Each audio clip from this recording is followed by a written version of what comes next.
شیطان نے اللہ کی بارگاہ میں کہا کہ اے رب تیری عزت و جلال کی قسم، جب تک تیرے بندوں کے جسم میں روح ہے نا میں ان کو بھٹکاتا رہوں گا. جب تک بھی تیرے بندوں کے جسم میں روح ہے، جب تک جان ہے، میں زور لگاتا رہوں گا، میں ان کو بھٹکاتا رہوں گا. تو قربان جاؤں. تو حضور نبی علیہ الصلوۃ والسلام نے ارشاد فرمایا جس کا مفہوم ہے، اللہ جل شانہ نے ارشاد فرمایا جس کا مفہوم ہے، مجھے اپنی عزت و جلال کی قسم یہ جب تک مجھ سے بخشش مانگتے رہیں گے میں بھی انہیں معاف کرتا ہی رہوں گا. معافی مانگو، معافی مانگو. ہم اب بھی معافی نہیں مانگ رہے، ہم اب بھی معافی نہیں مانگ رہے. معافی مانگو، اللہ بڑا معاف کرنے والا. معافی. اور جی میں احباب سے اکثر کہا کرتا ہوں کہ اگر کوئی میرا بھی تعلق کسی جنگل سے یا کسی غار سے ہوتا نا تو شاید ہم دل کو سمجھا ہی لیتے، لیکن کیا کریں حضرت، ہم بھی تو اسی معاشرے کے رہنے والے ہیں، ہم بھی تو اسی معاشرے کے فرد ہیں. یہ عام بات میں نے دیکھا ہے حضرت. یہ نہ جانا تو علیحدہ بات ہے نا، بندہ لیٹ ہو جائے نا شادی پہ، بندہ لیٹ ہو جائے نا شادی پہ، لیٹ ہو جائے تو میں نے احباب کو وہاں بھی معذرت کرتے ہوئے دیکھا ہے. او جی ٹریفک میں پھنس گئے، یہ ہو گیا وہ ہو گیا، معاف کریں ہم آپ کی خوشی میں شریک نہیں ہو سکتے. میں نے لوگوں کو دیکھا ہے حضرت.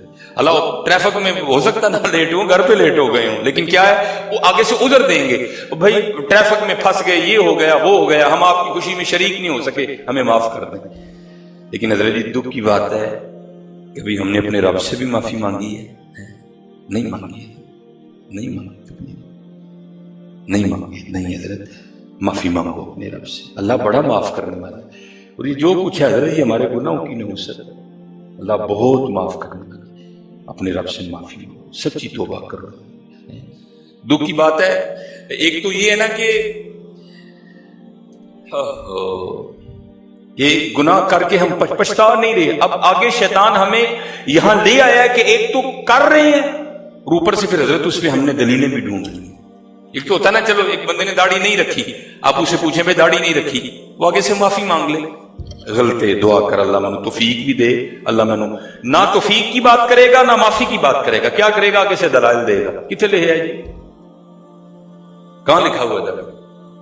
یہ ہوتا نا ایک تو بندہ معافی مانگے کہ بھائی غلطی ہے میری، دعا کر دو اللہ مجھے معاف کر دے. آگے سے حضرت ہم نے نئے ہیلے نئے بہانے گھڑنے نہیں. حضرت اپنے اللہ سے معافی مانگو، اللہ بہت معاف کرنے والا ہے. اور حضرت جی معاف سچے دل سے معافی مانگ کے تو دیکھو پھر ہوتا کیا ہے. یہ لکھا ہے کہ حضرت فاروق اعظم رضی اللہ تعالیٰ عنہ کے دور میں نا ایک چنگی ساز بجانے والا گویا، کیونکہ اسلام میں تو حرام ہے یہ.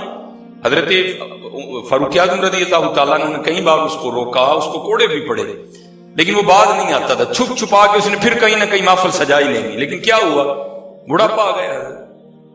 اب وہ آواز نہیں رہی تو پھر وہ چاہنے والے بھی نہیں رہے، چھوڑ گئے سارے. وہ زنگی، وہ بیلی، وہ یار، وہ دوست سب چھوڑ کے چلے گئے. یہاں تک نوبت آئی کہ فاقوں پہ بات اتر آئی. اب کیا ہوتا ہے حضرت؟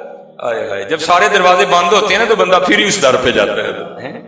سارے در بند ہو گئے، یاروں نے بھی بند کر دیے، چاہنے والوں نے بھی بند کر لیے، وہ جو مداح تھے انہوں نے بھی منہ موڑ لیے، سب ختم ہو گیا. تو کیا کیا؟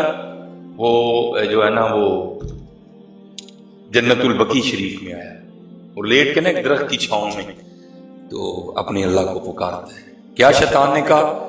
جب تک ان کے جسموں میں روح باقی ہے میں بھٹکاتا رہوں گا. تو آگے سے اللہ جل شانہ نے کیا ارشاد فرمایا؟ مجھے بھی اپنی عزت و جلال کی قسم یہ جب تک مجھ سے معافی مانگتے رہیں گے میں بھی ان کو معاف کرتا ہی رہوں گا. ٹوٹ گیا نا سارا. اب آ کے لیٹا جنت البقیع شریف میں ایک درخت کے نیچے. تو اب پکارتا ہے یا اللہ جوانی تھی توبہ نہیں کی، لیکن کیا ہوا؟ اب آواز بھی نہیں رہی، چاہنے والے بھی نہیں رہی، محبت کرنے والے بھی نہیں رہے، پیار کرنے والے بھی نہیں رہے. اب تو حال یہ ہے کہ میرے رب کریم کئی دنوں کا بھوکا ہوں، آیا تو لیٹ ہوں، آنا جوانی میں چاہیے تھا، آیا تو لیٹ ہوں لیکن آ تو گیا ہوں، اے میرے رب مجھے بخش دے. وہ لکھا ہے کہ وہ کہتے کہتے نا مناجات کرتے کرتے سو گئے. اب حضرت فاروق اعظم رضی اللہ تعالیٰ عنہ بھی اپنے گھر میں سوئے تھے. خواب میں حکم آیا کہ قبرستان میں فلاں جگہ ہمارا ایک دوست لیٹا اور بھوکا، جا اس کے لیے کھانا لے کے جا. اب حضرت امیر المومنین حضرت سیدنا عمر بن خطاب رضی اللہ تعالیٰ عنہ اٹھے، آپ نے کھانا بنوایا اور لے کر قبرستان میں گئے۔ اب جب قبرستان میں پہنچے نا تو پورے قبرستان میں اس کے علاوہ تھا ہی کوئی نہیں، اور وہ تو گویا تھا، وہ تو گانا گانے والا تھا۔ اب حضرت عمر رضی اللہ تعالیٰ عنہ کا جب بھی گزر اس پہ ہوتا تو آپ دل میں یہی سوچتے کہ یہ تو ہو ہی نہیں سکتا، یہ تو گویا ہے، یہ تو گانے گانے والا ہے، یہ تو باجا بجانے والا ہے، یہ کیسے اللہ کا دوست ہو سکتا ہے؟ بڑا تلاش کیا لیکن ملا ہی نہیں۔ آخر پہ بارگاہ الہی میں رجوع کیا، رب کریم حکم آیا ہے کہ قبرستان میں میرا بندہ میرا دوست بھوکا لیٹا ہے اور پورے قبرستان میں اس کے علاوہ تو ہے کوئی نہیں، تو حکم آیا ہے میرے فاروق یہی تو میرا دوست ہے، یہی تو میرا دوست ہے، اس نے معافی مانگی ہے مجھ سے، اس نے توبہ کر لی ہے مجھ سے، توبہ کرو، جانا تو ہے۔ کیا رب کی بارگاہ میں یہ منہ کے لے کے جائیں گے کہ ہم نے اللہ کی بارگاہ سے تو، اور یہ قرآن میں ان اللہ یحب التوابین، بے شک اللہ توبہ کرنے والوں سے محبت کرتا ہے۔ توبہ کرو، نماز کی پابندی کرو، نماز کی پابندی کرو، اور داڑھی شریف رکھو، قرآن کریم کھولو، اپنے رب کا ذکر کرو، اپنے والدین کی بے ادبی کرو، اپنے بچوں کی تربیت خود بھی آؤ اور اپنے بچوں کو بھی لے کے آؤ۔ یہ سب سے زیادہ جو فون پہ لوگ بات کرتے ہیں اور ویسے بھی آ کے پوچھتے ہیں، حضرت جی اے بچے کو ذرا پھونکتے مارو، غصہ بڑا کرتا ہے۔ چلو ہم دم کر دیتے ہیں، لیکن حضرت جی چلو سارے ہمیں ایک بات آپ سب نے مجھے بتانی ہے۔ بچے کے لیے ہم قاری صاحب کے پاس بھی جا رہے ہیں، پیر صاحب کے پاس بھی جا رہے ہیں، جی کو تویز دے دو، کو دم کرو، یہ غصہ بڑا کرتا ہے۔ سچ بتانا حضرت جی، بچے کے لیے تو ہم کہہ رہے ہیں کہ یہ غصہ بڑا کرتا ہے، ہم نے غصہ کرنا چھوڑ دیا؟ ہم تو بڑے ہو کے بھی کر رہے ہیں اور بچوں کے لیے کہہ رہے ہیں جی غصہ بڑا کرتا ہے، ہم نے غصہ کرنا چھوڑ دیا؟ اچھا دوسری بات، حافظ صاحب اس کو ذرا کو دم کر دیں، ضد بڑی کرتا ہے۔ حضرت جی اللہ کے گھر میں بیٹھے ہیں، جمعہ کا دن ہے، سچ بولنا سارے، ہم نے ضد چھوڑ دی ہے۔ یہ داڑھی نہ رکھنا یہ ضد نہیں ہے، یہ ضد ہی ہے نا حضرت، ہم نے ضد چھوڑ دی۔ یہ نماز پڑھنے کے لیے مسجد میں آنا یہ ضد نہیں ہے، یہ قرآن نہ کھولنا یہ ضد نہیں ہے، یہ ذکر الہی نہ کرنا یہ ضد نہیں ہے، یہ گناہ کا ترک نہ کرنا کیا یہ ضد نہیں ہے؟ ہم بوڑھے ہو گئے ہیں حضرت، نہ ہم نے غصہ چھوڑا نہ ہم نے ضد چھوڑی، اور بچوں کے لیے حضرت ہم بڑے پریشان ہیں، یہ غصہ بڑا کرتے ہیں، ضد بڑا کرتے ہیں۔ او بابا پہلے تو غصہ چھوڑ، یہ بھی چھوڑ دے گا، پہلے تو ضد چھوڑ، یہ بھی چھوڑ دے گا۔ ہاں اب دیکھیں نا، بچوں نے کس سے سیکھنا ہے؟ وہ تو بچہ چھوٹا سا، اس نے ماں اور باپ کو دیکھنا ہے، وہ باپ کو بار بار غصہ کرتے دیکھ رہا ہے تو وہ بھی کرے گا حضرت، وہ ماں کو بار بار غصہ کرتے دیکھ رہا ہے تو وہ بھی کرے گا حضرت، وہ باپ کو ابھی تک ضدی دیکھ رہا ہے، وہ ماں کو ابھی تک غصیلی دیکھ رہا ہے تو وہ بھی پھر یہی کرے گا حضرت۔ اگر ہم چاہتے ہیں نا کہ ہمارے بچے غصہ نہ کریں تو پہلے حضرت ہمیں بھی غصہ کرنا چھوڑنا پڑے گا۔ اگر ہم چاہتے ہیں نا کہ ہمارے بچے ضدی نہ ہوں تو پھر اس سے پہلے حضرت ہمیں بھی ضد چھوڑنی پڑے گی حضرت۔ ہاں حضرت یہی تو تھا، بابا صاحب کے لیے لکھا نہیں کہ حضرت کا کو مرید یہ، اور یہ ان لوگوں کا تقویٰ تھا۔ حضرت کا کو مرید نا بڑی دور سے اپنے بچے کو لے کے آیا۔ اب تو حضرت سائنس ہے، ٹیکنالوجی ہے، دانت خراب بھی ہو جائیں تو نئے دانت لگ سکتے ہیں، تو اس وقت تو تصور ہی نہیں تھا نئے دانت لگنے کا۔ وہ حضرت کی بارگاہ میں عرض کردہ حضور میں نے تو اس کو بڑا سمجھایا، میری بات نہیں مان رہا، آپ اس کو منع فرمائیں، اس نے گڑ کھا کھا کے نا اپنے دانت خراب کر لیے۔ تو بابا صاحب نے فرمایا چل تو کل لے کے آئیں گے۔ وہ چلا گیا، بڑا سفر کر کے گیا، پھر اگلے دن بڑا سفر کر کے آئے۔ آپ نے اس کے کندھے پہ ہاتھ رکھ کے فرمانے لگے، او بیٹا دانت اللہ کی بہت بڑی نعمت ہے، گڑ نہ کھایا کر اتنا، دانت خراب ہو جائیں۔ اب وہ بندہ اندروں اندر تپ گیا، پنجابی میں کہوں گا، وہ حضرت اگر یہی کہنا تھا تو کل ہی کہہ دیتے، ضرور مجھے اتنا لمبا پھیرا لگوایا، بھیجا پھر بلایا، رو کے فرمانے لگے یار اس کو کس طرح منع کرتا، تھوڑی دیر پہلے تو میں نے خود گڑ کھایا تھا۔ یہ ان لوگوں کا تقویٰ تھا حضرت، یہ ان لوگوں کا تقویٰ، وہ اتنا خوف الہی رکھتے تھے کہ میں نے گڑ کھایا ہے، میں اس کو کس طرح منع کر دوں۔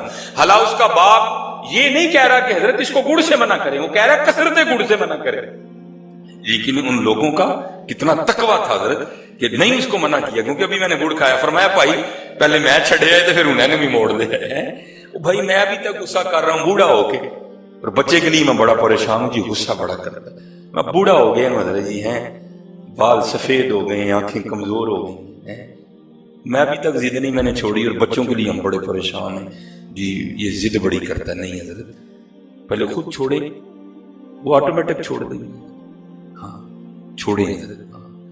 اگر آپ چاہتے ہیں نا کہ نسلیں سنور جائیں تو چھوڑیں حضرت، نہیں ہم نہیں چھوڑیں گے تو پھر وہ بھی کبھی نہیں چھوڑیں گے، چھوڑ کے تو دیکھیں وہ آٹومیٹک چھوڑ دیں گے۔ اپنے اللہ سے توبہ کریں۔ اور حضرت جی مجھے تو اسپیشلی اپنا پاکستان ظاہر ہے ہم پھرتے چلتے رہتے ہیں، اس طرح لگتا ہے کہ سارا غصہ ساڑھے کو ہی آ گیا، سب سے زیادہ غصہ پاکستانی قوم میں ہے، سب سے زیادہ۔ اور دکھ کی بات یہ ہے کہ غصہ بھی پھر ہمیں وہاں آتا ہے جہاں نہیں آنا چاہیے حضرت، جہاں وہاں غصہ آتا ہے جہاں نہیں آنا چاہیے، لیکن جہاں آنا چاہیے وہاں ہمیں غصہ ہی نہیں آتا۔ اللہ ہم سب پہ رحم فرمائے، اللہ ہم سب کو پکی اور سچی توبہ کرنے کی توفیق عطا فرمائے۔ اللہ ہمیں اپنی بارگاہ میں جو ہے نا وہ لو لگانے کی توفیق عطا فرمائے۔ اور حضرت جی لو کی باتیں کروں نا، آیا چلو اب ایک سنائی دیتا ہوں کہ کیسی لو تھی۔ ہم تو واللہ معاف فرمائے یہاں تک دنیا کی محبت میں غرق ہو چکے ہیں۔ حضرت نا سیدہ رابعہ بصری رحمت اللہ تعالی علیہ، یہ استغراق تھا ان کا، یہ دیوانگی تھی حضرت ان کی۔ آپ کے پاس نا کسی نے بیٹھے بیٹھے شیطان کا نام لیا، حضرت رابعہ بصری رحمت اللہ تعالی علیہ، آپ اسے حیران ہو کے پوچھنے لگی یہ شیطان کون ہے؟ اس میں وہ شیطان کے وجود کی انکاری تھی، نہیں یہ دیوانگی تھی ان کی حضرت۔ جو بلے شاہ نے کہا تھا نا سیو نہیں مینو رانجا سدو ہیرنا کو کوئی رانجا رانجا کر دی میں آپ پہ ہی رانجا ہوئی ہے، آپ نے فرمایا یہ شیطان کون ہے؟ اور کرنے لگا سیدہ آپ نے شیطان کا نام نہیں سنا؟ آپ نے فرمایا شیطان کا تو تیرے منہ سے سنا، میں نے تو رحمان کا ہی سنا ہے۔ کیسے تھے وہ لوگ حضرت ہیں، اور کتنی محبت تھی ان کو اپنے اللہ سے، کیسی دیوانگی تھی ان لوگوں۔ آپ نے فرمایا شیطان کا تو میں نے تیرے منہ سے سنا ہے، میں نے تو رحمان کا ہی سنا ہے حضرت ہیں۔ اور یہ لکھا ہے یہ حضرت سلطان الہند خواجہ معین الدین چشتی اجمیری رحمت اللہ تعالیٰ نے اپنے ملفوظات میں، ایک دن رات کو سیدہ رابعہ بصری رضی اللہ تعالیٰ عنہ نے با آواز بلند شور کرنا شروع کر دیا، ہائے آگ ہائے آگ۔ اب سب کو بڑی محبت تھی، سیدہ کے گھر میں کوئی نہیں آیا دیکھنے کے لیے کہ یہ آگ ہے کون سی، انہوں نے سمجھا شاید سیدہ کے گھر میں آگ لگ گئی ہے، سب لوگوں نے اپنے اپنے گھروں سے برتن اٹھائے اور کنویں کی جانب بھاگے کہ سیدہ کے گھر میں آگ لگی ہے، پانی لا کے سیدہ کی گھر کی آگ بجھائیں۔ وہ سارے پانی لے کے نا سیدہ کے گھر کی طرف بھاگ رہے تھے، تو راستے میں ایک بزرگ رہتے تھے جو واصلین میں سے تھے، جو اللہ کے رازدانوں میں سے تھے، انہوں نے روک لیا، انہوں نے پوچھا کدھر جا رہے؟ سب نے عرض کیا کہ سیدہ رابعہ بصری رحمت اللہ تعالی علیہ با آواز بلند شور کر رہی ہیں، ہائے آگ ہائے آگ، ہم یہ پانی لے کے نا کنویں سے سیدہ کی آگ بجھانے جا رہے ہیں۔ آپ نے فرمایا یہ وہ آگ نہیں ہے جو پانی سے بجھ جائے، یہ عشق الہی کی آگ ہے، یہ اس کی دید سے بجھے گی۔ ہائے دیکھو حضرت ہم کہاں چلے گئے، آگ لگنا تو دور کی بات حضرت، ہمیں تو نماز بھی یاد نہیں، ہم تو اتنے غافل ہو گئے ہیں حضرت، ہم اتنا بھول چکے ہیں رب اور رب کے رسول کو، ہمارے پاس تو نماز کا وقت بھی نہیں ہے، ہمارے پاس تو نماز کا وقت ہمیں وہ کل کون سا منہ لے کے جانا ہے رب کے پاس ہے، یا شادی پہ لیٹ ہو جاؤ تو 10 معذرتیں کرتے ہیں ہم، جس نے ہمیں شادی پہ کارڈ بھیجا ہو بھائی ٹریفک میں پھنس گئے، یہ ہو گیا وہ ہو گیا، کل رب کے سامنے جا کر کیا جواب پیش کریں گے ہم ہیں؟ آؤ توبہ کریے اپنے اللہ کو۔